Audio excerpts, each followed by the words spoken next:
Good afternoon and welcome to today's Industry Week webcast, Manufacturers, 3 Steps to Accelerate Continuous Improvement with Predictive Analytics, sponsored by GrayMatter.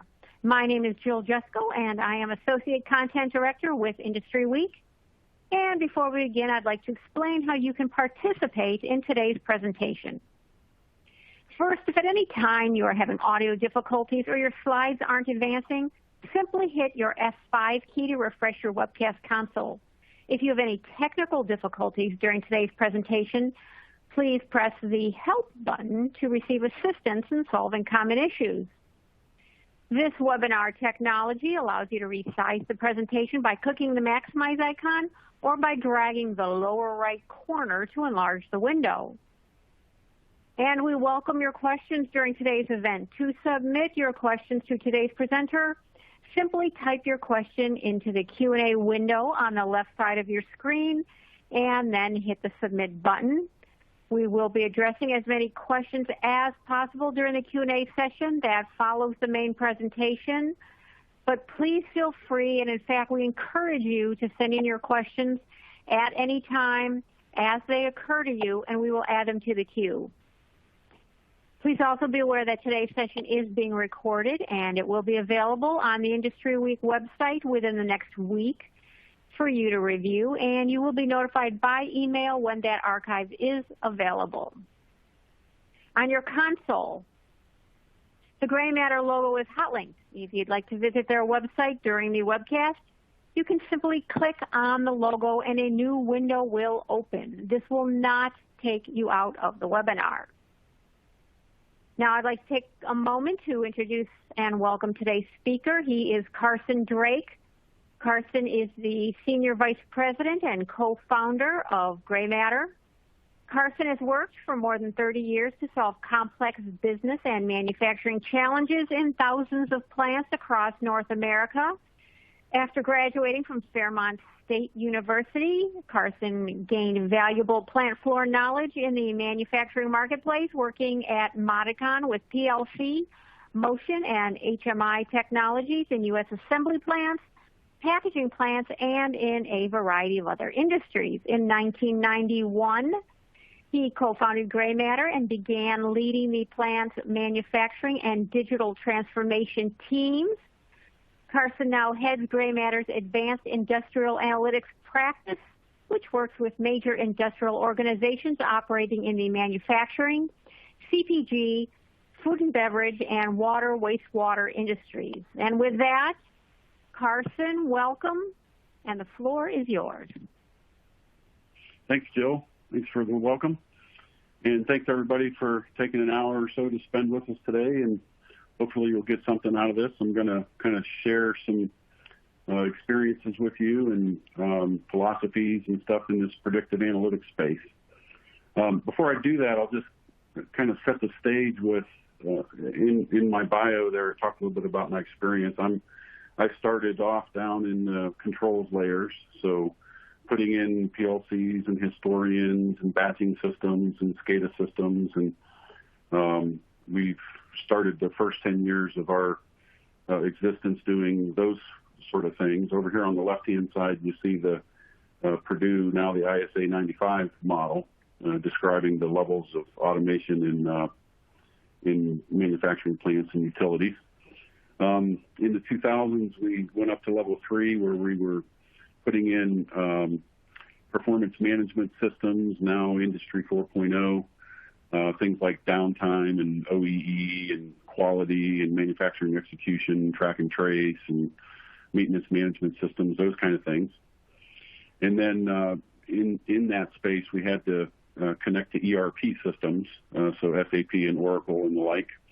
And we started doing dashboarding and stuff, and that kind of took us up to about 4 or 5 years ago.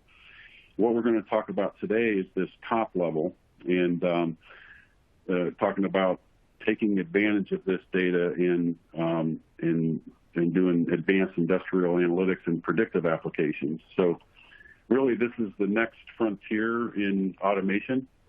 You know, if you look at those internal 2 bubbles, you know, those systems that I described in the first couple of 3 decades of GrayMatter, those systems are really performance management based on the present and the past. Like, how much downtime did you have last shift? What was my process temperatures and pressures and flows looking like in the past in historians? And what quality issues did I have? And, how much energy did I consume? And what was going on with the assets? And if you can kind of think about this as the next frontier, imagine if you could have advanced warnings of those bad things happening. You're going to have a bad quality batch. You're going to have downtime. You're going to use too much energy. Your asset is going to start to have issues, throughput issues, those kind of things. So that's the dream, and that's what we've brought into reality with this new technology that we're going to talk about today. And so these are 3 steps, kind of 3 learnings, 3 pieces of advice. I actually changed the word from accelerate to automate because, what we're really talking about doing is automating the continuous improvement instead of sort of Kaizen events and Gemba walks and singular Lean Six Sigma projects. What we're talking about doing is automating based on your data, continuous improvement. And it involves these 3 things: embracing the cloud, thinking about the data rather than the technology, a little bit of learning on the difference, sort of helping understand the difference between IoT and manufacturing, and a couple other learnings as well as we go through here. So let's just jump in. So first thing is embracing the cloud. I can remember back a few years back, not too long ago, that that the customer relationship management sales systems were moving to the cloud. And I remember a lot of companies, including myself, saying, we'll never put our customer data in the cloud. We're never going to put our sales data in the cloud. And you fast forward to today, and virtually everybody's doing that. With Salesforce and Dynamics and NetSuite, it's really hard to find a company these days that's not doing sales management and business management in the cloud.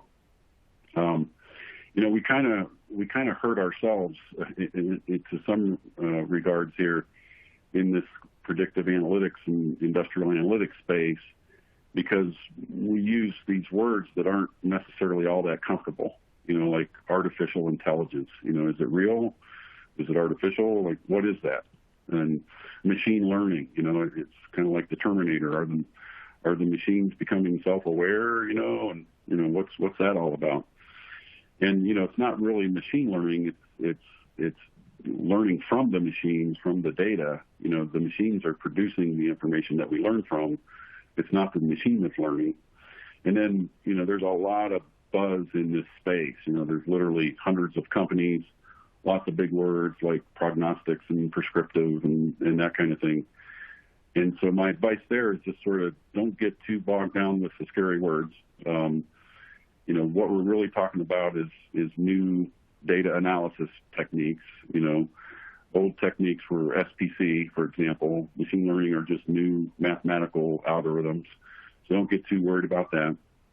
Some companies that are not on the leading edge, they're more on the tailing edge of this, are really worried about security. And security is uber important. You're moving process data about manufacturing and utility and assets up into the cloud, but we recognize that it's important, and it's been solved. Every single customer we bring on board, we have to go through big security conversations and audits and so forth. And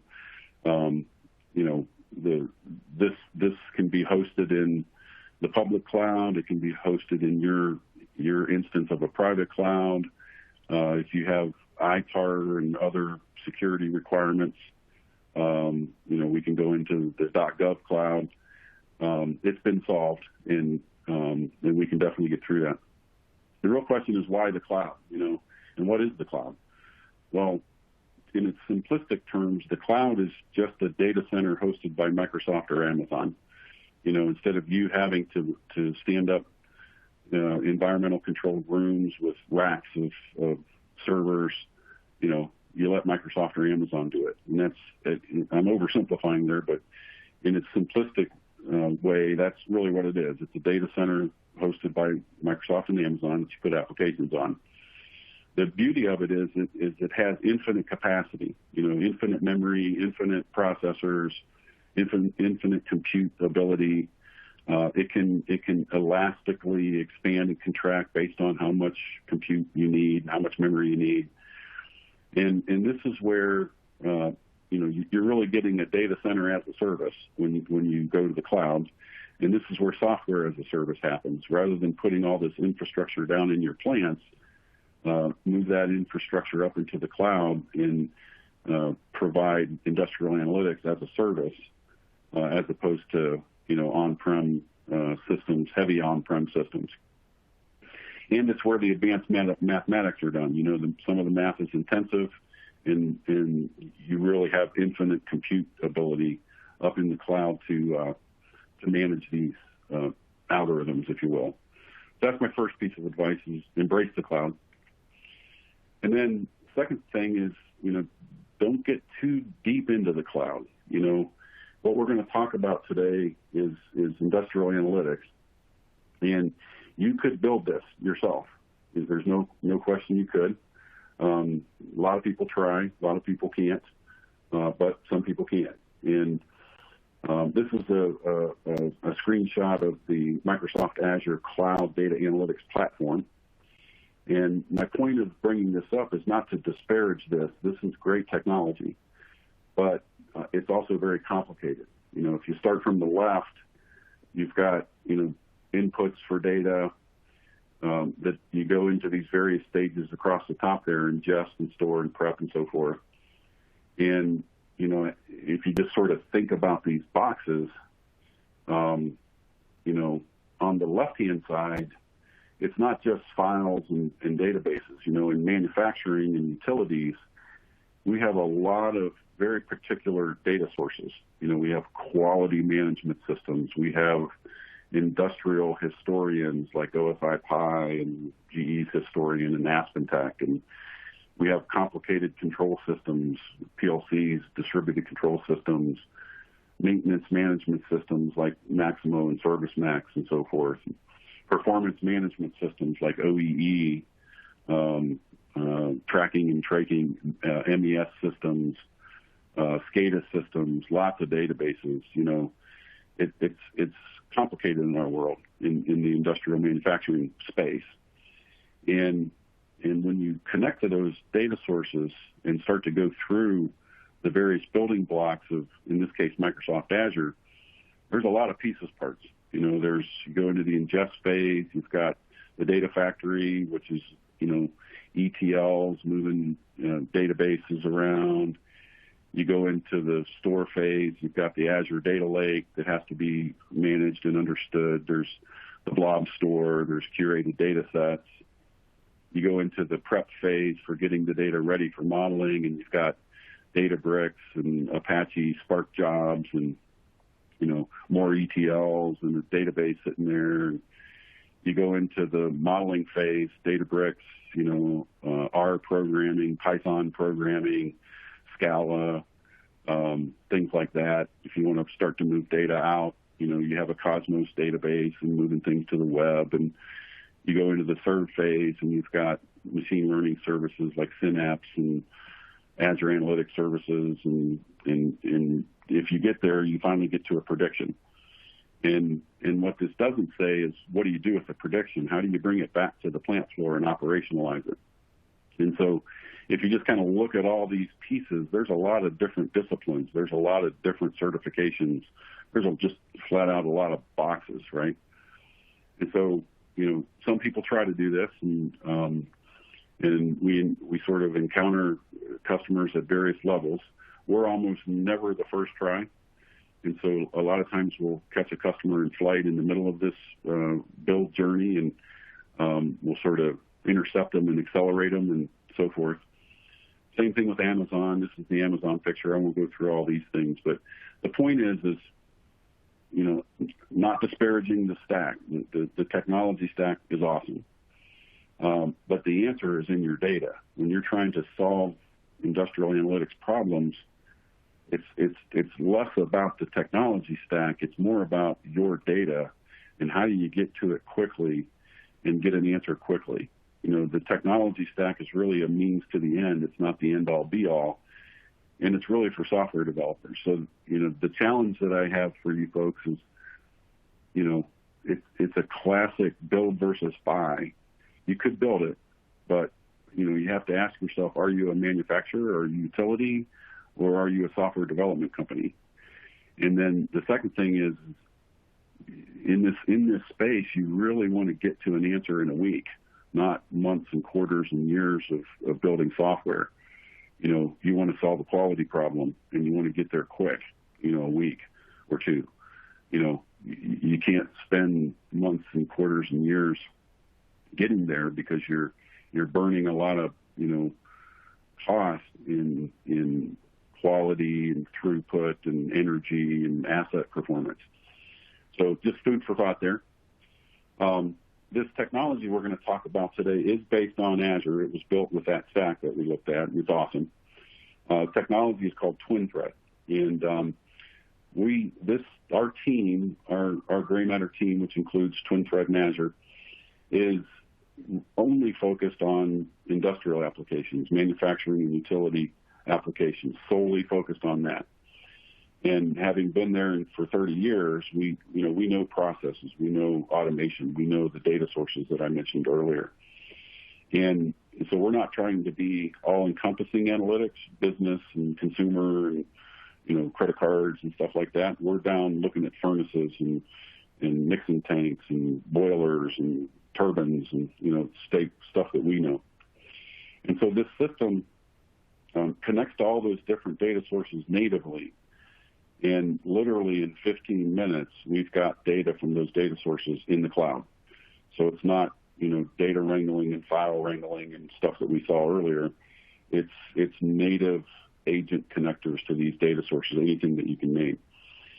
And then the other half of the equation is, rather than you having to build those models and having to write Spark jobs and Python code and stuff like that, we provide out-of-the-box use cases that are proven for a handful of the industrial cases. There's about 30 of these built in. These are the most popular ones. And what we do with these is we try to tilt the needle. And they're really kind of divided into two halves.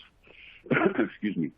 On the left half, it's more about the process and manufacturing. So what we're doing is we're increasing, improving CPK, we're increasing first pass quality, we're predicting bad quality in the future based on what's going on in the data. Predictive throughput, so decreasing cycle times, increasing uptime, extending the run lengths, reducing speed losses, first pass yield problems, those kind of things. And then the bottom left is, and these are 6 of the most popular applications here that we're looking at. The bottom left is around energy, and we use a phrase called wages. It stands for water, air, gas, electricity, and steam. So it's not just electricity. And most companies meter that stuff, and so they know how much electricity and gas they're using. But what we do is we combine it with the process data coming from manufacturing to optimize that. Why are certain products taking more wages? Why are certain lines more efficient? How can I, while still maintaining quality and throughput, how can I lower my energy footprint? And so that's a big part of what we do. We've got a lot of companies rolling out wages applications. The right-hand side is more about asset and reliability. This is more for the asset folks. And most people do preventative maintenance. So they based on a calendar schedule, they'll do preventative maintenance work orders, or based on runtime hours of assets or processes, or based on number of things produced, parts or gallons or heats or whatever, they'll schedule maintenance. And what we're doing there is we're predicting the remaining time to downtime. We're increasing uptime, and we're predicting the probability of downtime. And we're allowing you to optimize that maintenance. the last 20% of your maintenance routines really aren't doing anything to help you with your assets, you could actually schedule those out longer, those kind of things. In the middle there, it's about the reliability of assets. And so we're trying to decrease mean time to failure, or increase mean time to failure, sorry. And, most people do condition-based maintenance these days, so they'll listen to the asset for something bad to happen. It's starting to vibrate, it's starting to heat up, and so you trigger a work order and you come out and perform maintenance on the asset. What we're doing is we're predicting the bad condition. Rather than waiting for something bad to happen, it's starting to heat up or vibrate, we can tell you much earlier that you're going to have problems in those assets. And then finally, if you have consumables or key assets, we can predict the remaining useful life of older assets. If there's subcomponents in an asset like a filter or a die or a mold, those kind of things, we can help you extend the life of those pieces of assets or assets themselves, critical pumps, those kind of things. And so that's what we go after. We're going after things that tilt the needle for manufacturing and utilities with this technology that we're going to introduce to you.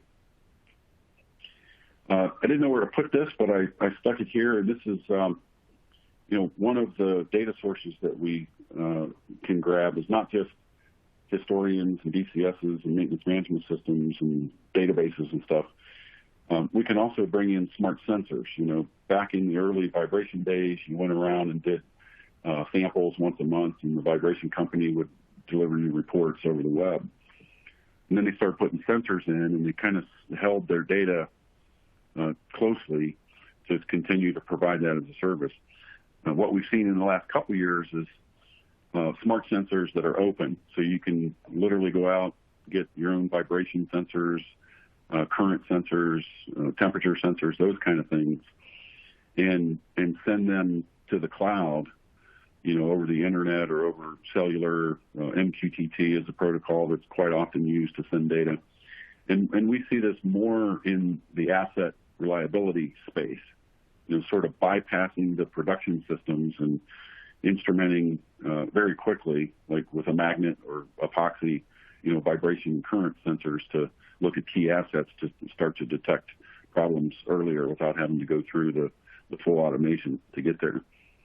Conversely, manufacturing analytics is more about those use cases I just mentioned. It's more about the process, increasing quality, decreasing scrap, mining those industrial data sources that you have to improve, the manufacturing left half of that slide that we saw earlier, and also optimize wages. So a little bit of a difference there, in my opinion. And so what we're going to talk about today is we're going to talk about some audacious claims that we make and that we provide, and that is, from an initial briefing with a customer, we can get to a trained, modeled use case and validate that it's going to work in a week or 7 or 8 days. And if you sort of look at all those building blocks we looked at earlier, that's impossible if you're trying to get there yourself. And so even with, other systems, like I mentioned, we're almost never the first try for a customer. There's hundreds of companies out there. And so we're often the third or fourth, in one case, the 7th try. And we can literally solve a problem in a week and then put that into production and operationalize it in a month.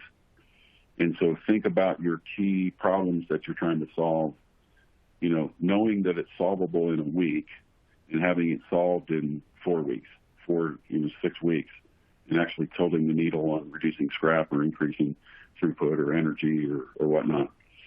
And so this is how we do it. We've got, a number of key case stories, and these are actually up on the web, and, literally in 3 weeks, increasing uptime by 12%, decreasing energy cost by 4%. This third one I really like. It's a food manufacturer. We came in and we actually proved out the model and put it in production in 11 days. And they've never made a bad batch since. We're predicting bad quality about 2 hours in advance, which is when the product can actually be tested.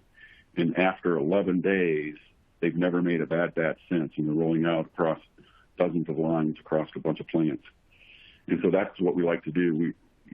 Our bar is a 10x ROI, and we're trying to get these things solved in a week or two. So how do we do that? So this is how it works. We start off down here at the bottom, and this is getting data into the system. And then we put the data into what we call digital twins. And as I've been out there working in this space, there's a lot of different terms for what a digital twin is. So I wanted to kind of tell you what we think it is. It can mean different things to different people. It's kind of like the term real time. Is real time once a second? Is it once a minute? Is it once every 5 minutes? Well, the answer is yes to all three. It just depends on what your interpretation of real time is. Same thing with digital twins. There's lots of different yeses. There's digital twins that are used in design, like product lifecycle management, PLM packages, where you've got three-dimensional CAD digital twins that are created before the actual machines or the part is ever actually built. Design-oriented twins. That's not us. There's digital twins in simulation, where you're simulating a process or an asset, oftentimes to feed other programs or to feed users for training purposes and so forth. That's not what we're talking about. There's also digital twins in industrial engineering, where you're sizing up new lines to create a new line in a plant and figuring out how to physically locate it on the floor, and what's the production or output of that going to be in terms of production, or in the case of like power companies, what's the power output going to be? That's not what we're talking about either. For us, a digital twin is first an asset hierarchy. It's a way of organizing the data coming from all those industrial data sources. And then it's also used to provide, to build contextualization, normalize the data, create manufacturing context around the data, events and things like that, KPIs, and get it ready for machine learning. You can't just take data from those data sources and pump it right into a Python model. You've got to normalize this data and contextualize it and get it ready for machine learning. So that's what a digital twin is for us. This is an example of a digital twin. We're going to talk about digital twins and digital threads here in a minute. But this is an example of a digital twin. This has data in it that came from the plant. And this twin has historical data on it. So we might have brought in 2 years or 5 years worth of historical data on it.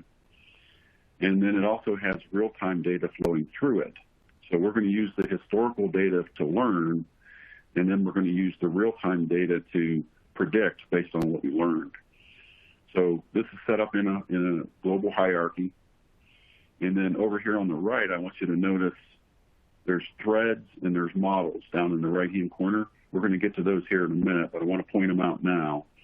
We're going to talk about threads and models here in just a minute. So this is an example of a digital twin for an extruder. This is an example of a digital twin for a well pad. This is an example of a power digital twin. This is a wind turbine. The reality is the software really doesn't know what it's connected to it. It's just data.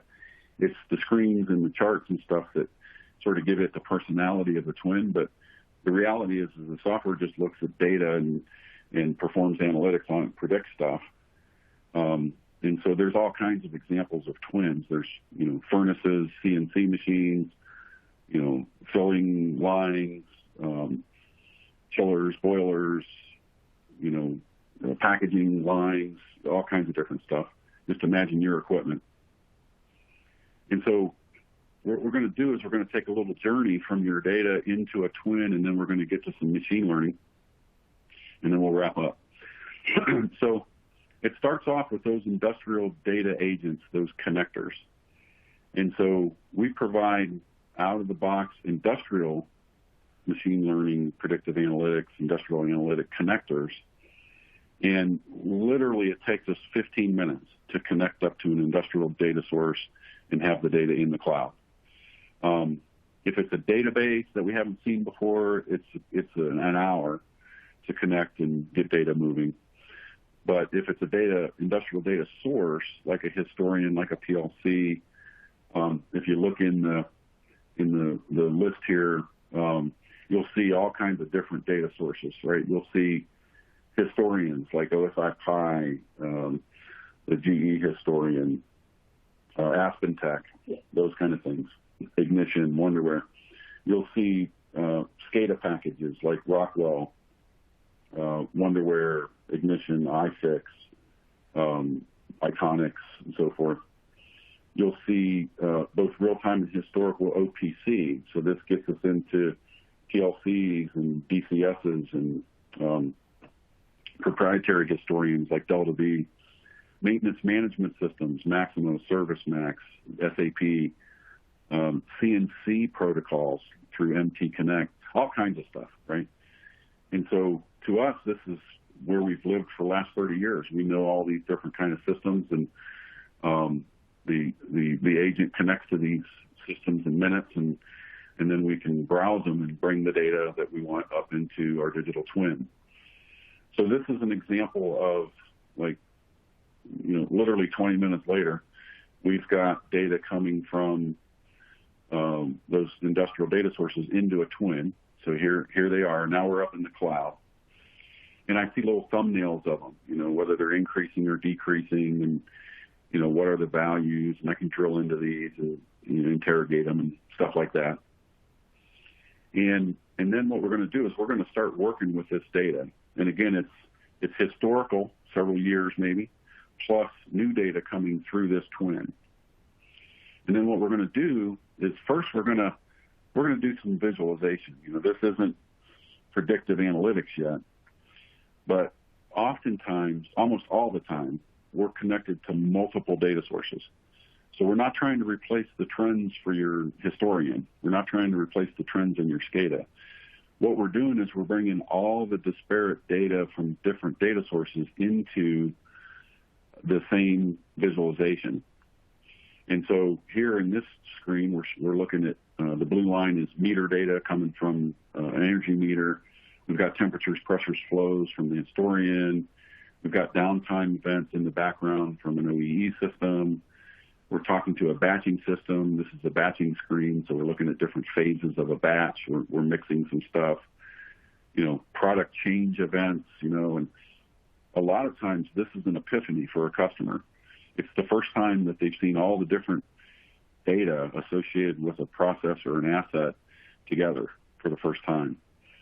And there's often an epiphany here. Every time I go from this product to this product, I see variability in my data. I wonder what's going on there. Or this one particular type of downtime event, when I go to start back up, I'm overfilling my bottles for some reason.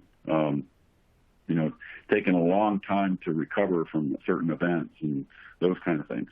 So this is kind of cool, bringing multiple different data sources into the same spot and visualizing it and analyzing it is oftentimes a eureka moment for a customer. And this is literally 2 hours in to a project. We get here really fast. And I won't get into a lot of detail here, but there's 30 or 40 different visualizations. This happens to be a trend, but we provide a lot of ways of looking at this data. So there's pie charts and gauges and probability charts and heat maps and bubble charts and XY plots and histograms and Paretos and bar charts and like lots of really cool ways to analyze your data. And we'll talk about this graphic equalizer at the end. That's going to be my grand finale, this one at the bottom left. We're going to bring it all home with that one here at the end. But the idea here is that you pick a visualization, you drop it on a twin, you point it at some tags, and a minute later, you're starting to see some really nice visualization on this data that came from all these different data sources. So this is visual analytics, if you will. Now what we're going to do, if you remember those threads that were in the bottom right-hand corner, well, here's a visualization of wages, water, air, gas, electricity, and steam. It shows off our meters. Now what we're going to do is we're going to get into these digital threads, and we're going to start to do some industrial analytics, not just visual analytics. And so we're going to introduce this concept of digital threads. And so living on an asset are digital threads. And we're going to use these threads to create things like this, alerts, right? And this is a glimpse at a digital thread. So there's always, a half a dozen or a dozen threads, digital threads living on an asset. And we use them for a variety of different things. We use them for alerting, like I mentioned. Here we're looking at an inventory level. If it gets too low, we create an alert and send it to the screen and then tell somebody about it. Send a text message, send an email, send a message back into the HMI, iFix or Wonderware, whatever HMI, to tell the operator, send a message over to the warehouse person that's got the fork truck and tell them to get some more inventory out here. Simple stuff, right? But then we also use it for more in-depth stuff. We use it to contextualize this data, because again, eventually we're going to predict something. We're going to do some machine learning here in a few minutes. And so we want to know on this asset what product is running. So we'll create a product event. So we listen for the product to change, because later on we're going to segment our machine learning models by product. We want to know how good the machines and processes are running and predict quality by product, or predict downtime by product, or asset reliability associated with products. Or what mode is it in? Is it in startup or shutdown mode? Is it different modes of a turbine? We can get modes out of it. When was it down? Because we want to filter out the process data for modeling when it was down, so that we can detect what's causing down. What speed is there various speeds of this thing?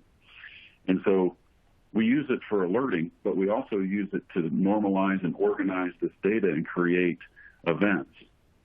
Downtime events, scrap events, waste events, speed events, product change events. What batch was it making? What order is it? Context around this data that's coming in. That kind of thing. So these threads are very powerful. This shows a little glimpse on the right of the thread library. There's like 50 or 60 of these different boxes that you chain together in a quote-unquote thread. The one that's being shown here is an OEE calculation. We're calculating OEE, so we're looking at downtime, speed, and scrap, and multiplying them together for an OEE metric, which is the KPI. We also have things like FFT, frequency analysis blocks, for looking at vibration sensors. We have, mean time between failure calculators, and you can add your own calculations. Anything that can be expressed mathematically, you can add your own equations in here as well with a generic logic block, and really build up intellectual property around your assets. Build up alerting and things to look after the assets, create KPIs, create events, create context. Very powerful digital thread engine in here. That's the first kind of thread. Here's some examples of, OEE. We calculate OEE. Here's a little downtime widget that shows a Gantt chart of OEE events, and they're colored by the types of events they are. And, here's one that's predictive. We're predicting the probability of downtime as part of OEE. And you can see those threads over on the right-hand side. There's a downtime event thread, a waste event thread, and so on.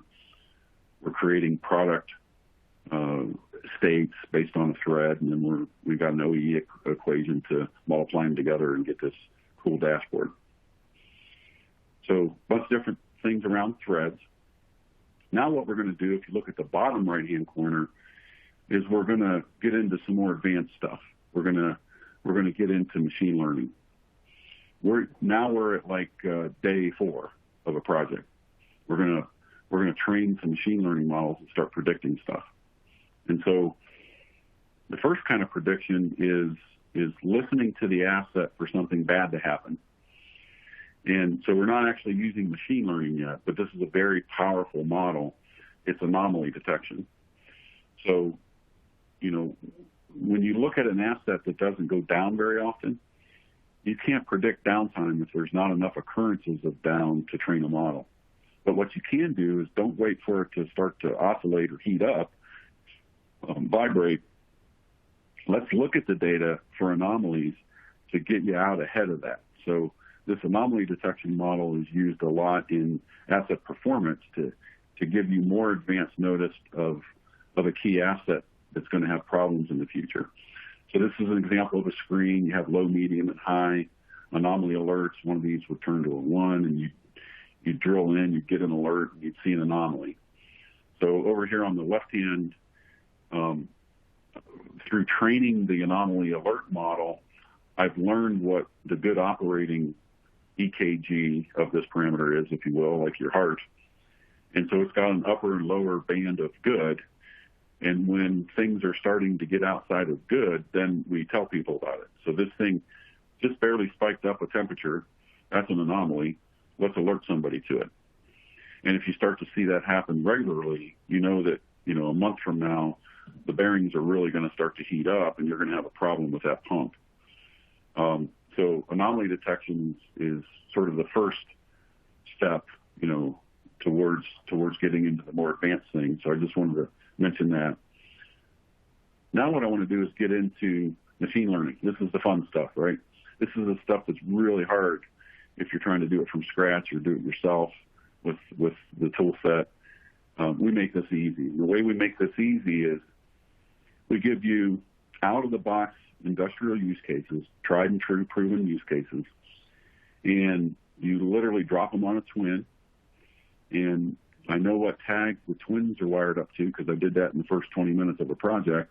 And it looks at the data on a twin and learns from the data. So this is where we use the history that was loaded on a twin, 2 years, 5 years, whatever. And literally you just pick what you're trying to predict and drop it on a twin.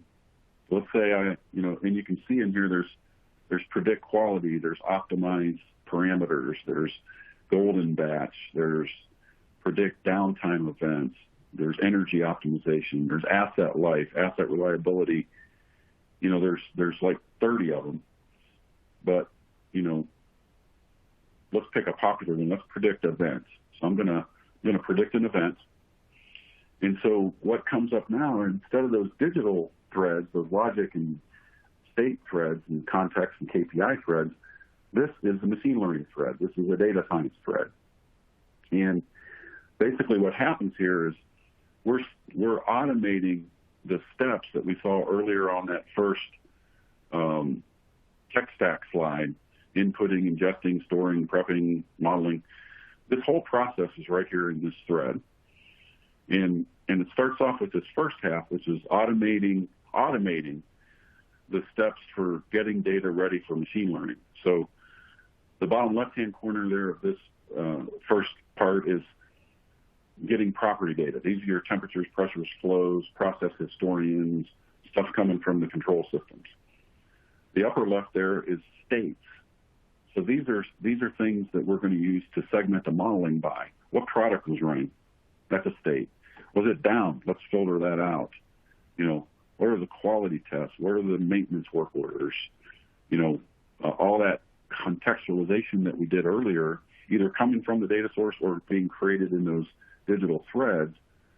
Basically what's happening here is we're merging that, we're sampling it, we're creating a data set. In the data science world, they call it features. But this data set block here in the middle is like a big infinite spreadsheet. It's columns of all of your tags, and it's rows of all your timestamps. And with data filtered out and segmenting it by product and those kind of things. And this is huge. Like this cuts months off of projects. We actually have a customer who we were their third try, and in their second try, using the exact same data sources that we connected to, it took them 13 months to get the data cleansed and prepped and data wrangled and ready for machine learning. We did it in 6 hours, from 13 months down to 6 hours, and that's a real story. And so this is huge. It's something that the data scientists really don't like to do, is all the data wrangling. So we make that easy. And then in the middle circle there, this is the fancy math. This is the boosted decision trees and neural networks and decision jungles and forest trees and all that kind of stuff, right? And there's like 100 of them. But to me, I don't really care about what the mathematical technique is. I just want to predict quality. I want to predict downtime in this case. And so what we do in our system is we pre-select the ones that are most commonly used, and 90% of the time it's one of these that works. And we're pumping your data, your historical data, into several of them in competition with each other, because we don't really know which one's going to predict the best. We know that it's going to be one of these 5 or 6.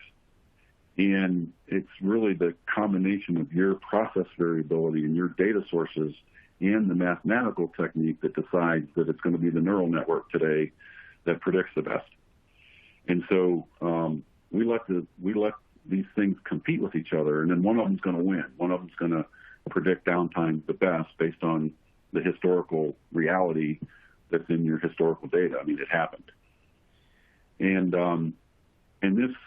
this can be done at a fleet level. So you might have 100 furnaces or 50 chillers or 10 mixers. You do this on a family of those assets, not one at a time. And for some of them, the neural network works the best. For some of them, the decision jungle works the best, because some mixers are bigger than others. Some have more or less data. Some are older. And so this is how we get scale. One of our customers has 500,000 assets, and there's no way you're going to manually prep and do machine learning on 500,000 assets one at a time. You do it with this fleet level, we call it a class approach, and that really applies to screens and threads and everything, not just machine learning. So you can manage, this thing is built to manage at scale. That 500,000 asset customer has 2 guys running the system, doing it all themselves. And so it's really easy. And then what's going to happen here is we're going to predict stuff. And so then, similar to the analysis, the visual analysis we did early on, we have model analysis. So we have out-of-the-box looks into the various pieces of a model to tell you what's going on. Ideal conditions, separation scores, top drivers. So I'll give you a glimpse at a couple of those, and we're almost done. So this is one, this shows you, based on training the model, what were the top drivers in the hundreds and thousands of parameters that we brought in from your processes. What were the top drivers to downtime in this case? And not just the value, but also the variation and also the slope or the trend of the values. And there's usually not a surprise at the top here. You know what causes downtime for big reasons, but down in the data, there's almost always a surprise. This is where you find a lot of value. I didn't know that the outside humidity had something to do with, pH, those kind of things. And so there's a bunch of this kind of stuff that comes out of the training, top drivers, when you turn the model into production and turn it loose on new data, how is it performing? What's my predicted versus actual? Very popular one. I can actually see a product change here in the middle where there's a step down. I change from one product to another, and I can see what my model was predicting and how it was actually performing and those kind of things. Very popular one. And then here's one. We're almost done. Here's one where this is an output of a model. This is showing me when things were good, what were the ideal conditions of the hundreds of parameters that were on this twin. So what you see here is these tick marks on the left and the right. This is the observed low and the observed high when I wasn't down, when I wasn't producing bad products, when things were good, when energy optimization was lowest. And then this little tick mark in the middle, this is like your center line. This is your ideal condition. This is your ideal set point for when things were good, based on 2 or 3 or 4 years worth of history, with an upper and lower good. Then what we do is we turn this loose on new data, and we start to alert when things are outside of the sweet zone. So this is like a graphic equalizer of your plant. We use it in all models. And so, I can see these orange things out that are outside now. I can see blue things that are trending. These are parameters that we're seeing that are going to cause you downtime, or cause you bad quality, or cause your asset to go out of focus. And then what we want to do is we want to bring this back to the plant. And so this is a real example where out of those thousands of parameters, we only bring to the plant the ones that are out of control and the ones that are controllable, okay? So these are the things that are out of control. This is going to produce bad food here in about 2 hours, and this is a real use case. And you're over drying. You're gonna miss your drying quality moisture parameter. So you're sitting over here in orange. We want you to move it down in the sweet zone, ideally to that tick mark. Add more steam, reduce the flow, increase heat. In this case, it's food, so there's some fun stuff like adding more chicken fat. But this is operationalizing. This is bringing it back down to the plant. This can also be pushed right into your operator consoles that you're already using, like your operator screens, iFix, Wonderware, Iconics, Factory Talk, Ignition, those kind of things. So that's how you bring it home. So it's one thing to predict, but we want to give you the ability, enough advance notice to change the future, change the fact that it's going to be bad so that it never actually happens. That's operationalizing. Again, the audacious claim is we get there fast, like literally connecting in minutes, visibility in hours, training models in a week, and knowing whether it's going to predict, and then operationalizing that model to bring the predictions back to the users so that they can actually change the future. And with that, we'll have a poll question. And Jill, I will turn it back over to you. Okay, thank you very much. And we thank you very much for that excellent presentation. And we are going to jump pretty quickly here into questions. But while our presenter is answering your questions, I would ask the audience to please take a moment to complete the feedback form, which can be found on the left side of the lower toolbar. Again, please take a moment to fill out that feedback form. And with that, let's jump right into our questions. John, the first question we have is from John, who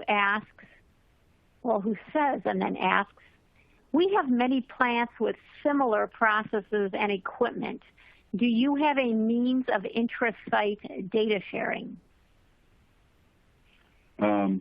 Within the same company, yes. We're going to take what we learn on one particular line or asset and apply it to others. That's part of that class-based modeling that we mentioned. So, yep, that's the idea, is to learn from one line and move it out and scale it out quickly. Okay, let's move right to our next question, which is, do you have minimum requirements for associate knowledge/background, and do you have a means of training the trainer for a pragmatic rollout of the program? Yep, this system is built for you guys to be able to take over yourself. We usually do a pilot to help you get started and train you, but this is not a consulting model. This is a software as a service model. So, and as far as the personnel requirements, really it's geared for process and domain experts first. The data scientists can get in and take advantage of the platform and add their own models. We have Jupyter Notebook add-ins and stuff add Python models and so forth to extend the system. But really, it's built for people that know the process and the equipment to be able to take this and do themselves.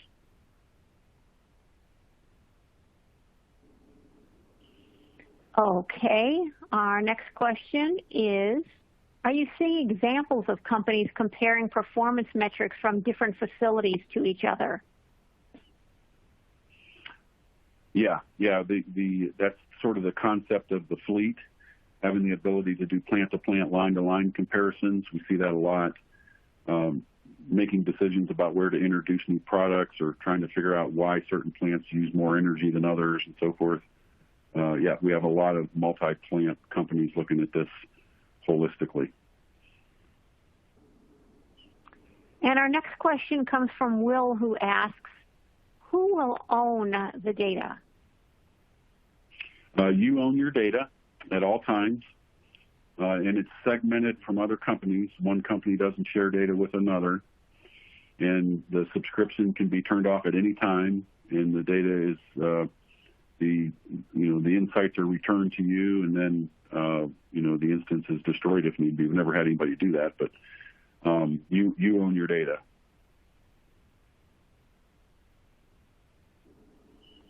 Okay, thank you, Carson. I am going to jump right to our next question, and it is, how do teams you work with get buy-in for analytics at their organizations?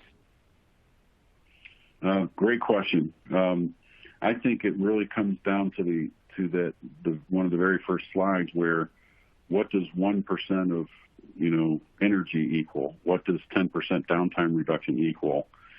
And how do we get there in a week with no risk? And so what we do is we provide that look into your data in 5 to 7 days and train a model. If we don't think that it's going to predict, it doesn't cost you a penny. And if it does predict, then we're going to put it in production and actually save that money. But you've got a data-driven decision there on the ROI. So it's really focusing on the use case and the ROI. Great question. Okay, and this looks like it may be our last question as we're approaching the top of the hour. The question is, how do you suggest manufacturers get started on a predictive analytics solution, and what's needed to start? Really, it's just access to the data to get started, and a real use case. We don't really like to do science experiments. We like to tilt the needle. We like to get after a real juicy problem. And so it starts with that briefing. We get together, we do a live demo, talk about the use case, develop a plan, and go after it. Really, it's sort of just jumping into the deep end of the pool, and we'll help you get back to the edge. And so that's the best way, is not theorizing or philosophizing and that kind of stuff. It's let's look at a real line, let's look at a real problem, let's look at the data sources, get connected, and find out the answer in just a few days. Okay, well, I am afraid that we have run out of time, so that will be our final question. I'd like to take a moment to thank our speaker, Carson Drake. I'd like to take another moment to thank our sponsor, GrayMatter. And of course, I'd like to thank you, our audience, for your kind attention and your questions. And on behalf of Industry Week, I'd also like to say have a productive, terrific remainder of your day.